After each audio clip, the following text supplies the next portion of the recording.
Hello everyone. The 8th edition of West Bengal Business Summit 2025 held at Kolkata on February 5th and 6th has just ended with a great success. There is no doubt that West Bengal has been rapidly transferring into an economic powerhouse with the leadership of our beloved Chief Minister Srimati Mamata Banerjee. It is also quite clear that aim of organizing such an event is to attract industries for creating more jobs in the state of Bengal.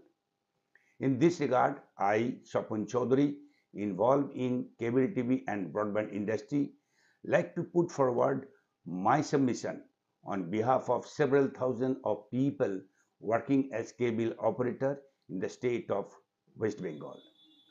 I, therefore, like to lend a few of your precious minutes to place a brief note on that.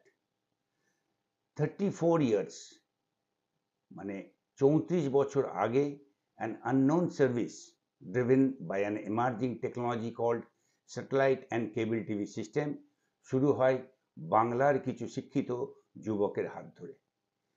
সেই technology ও service আজ বিশ্ব, দেশ, রাজ্যের মানুষকে এনে দিয়েছে an opportunity and options to connect to the outer world right from their home and workplace.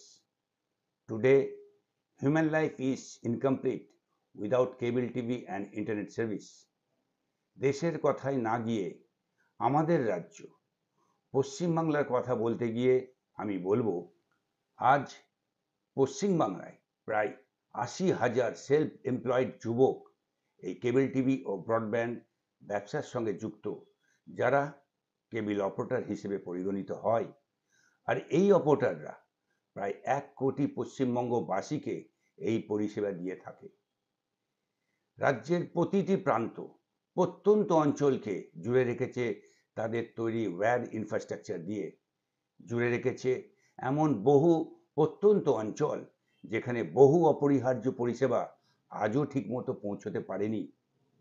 ২৪ ঘন্টা, সপ্তাহে ৭ দিন, বছরে ৩৬৫ দিন কেবল টিভি ও ব্রডব্যান্ড নিয়ে কেবল অপারেটর যে সার্ভিস দিয়ে চলেছে, মানুষকে জুড়ে রেখেছে দেশ বিদেশের সঙ্গে প্রতিদিন, সারাদিন।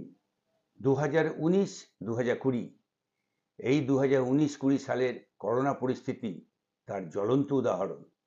সারা বিশ্ব যখন স্তব্ধ, বিচ্ছিন্ন, মানুষ ঘরে বন্দী, কেবল অপারেটররা সেই প্রতিকূল অবস্থাতেও জীবনের ঝুঁকি নিয়ে সেই প্রয়োজনীয় পরিষেবা পৌঁছে দিয়েছিল মানুষের ঘরে ঘরে। এই কাজের মাধ্যমে কেবল অপারেটর রাজ্যে কর্মসংস্থান তৈরি করেছে, যার সংখ্যা প্রায় ১,৫০,০০০। রাজ্যে আজ আনুমানিক ১০ লক্ষ মানুষের জীবন জীবিকা নির্ভর করে শুধুমাত্র কেবল অপারেটরদের কর্মকাণ্ডের উপর, যাদের সিংহভাগ হল unskilled and semi skilled labour. একইভাবে অপারেটররা রাজ্যের অর্থনীতিতেও অংশগ্রহণ করে থাকে। সংশ্লিষ্ট রাজস্ব আদায়, সেটা সংগ্রহ ও জমা করার প্রক্রিয়ায় তারা সরাসরিভাবে যুক্ত। এই বিশাল কর্মকাণ্ড পরিচালিত করার প্রয়োজনে অপারেটররা, মানে কেবল অপারেটররা, কোনো ফিনান্সিয়াল ইনস্টিটিউট বা ব্যাংক ফিনান্সের সাহায্য বা সহযোগিতা পায় না। ইন্ডাস্ট্রিতে কর্পোরেট অর্থাৎ ব্রডকাস্টার্স ও মাল্টি সিস্টেম অপারেটর এরা কাজ করে, যেখানে শুধুমাত্র কন্টেন্ট ক্রিয়েশন বা সিঙ্গেল পয়েন্ট ডেলিভারির মধ্যে সীমাবদ্ধ থাকে। সেখানেই থাকে কেবল অপারেটরদের গুরুত্বপূর্ণ ভূমিকা ও কর্মকাণ্ড, অর্থাৎ একটা ওয়্যার নেটওয়ার্ক ইনফ্রাস্ট্রাকচার তৈরি করা, point to multi point service delivery করা এবং 24/7/365 ডেজ তার রক্ষণাবেক্ষণ করা, যার পরিণাম মানুষ তার বাড়ি ও কর্মস্থলে সেই জায়গাতে তারা একটা নিরবিচ্ছিন্ন পরিষেবা উপভোগ করে। ঠিক এই জায়গা থেকে উঠে আসছে রাজ্যের এই বিশাল সংখ্যক মানুষের ব্যবসায়িক স্থায়িত্ব, সুরক্ষা ও তাদের জীবিকা সংরক্ষণের প্রশ্ন। মানুষের কর্মসংস্থান, রোজগার ও জীবিকার প্রশ্নে বর্তমান সরকারের সুচিন্তিত পরিকল্পনা ও বলিষ্ঠ পদক্ষেপ আমরা লক্ষ্য করছি।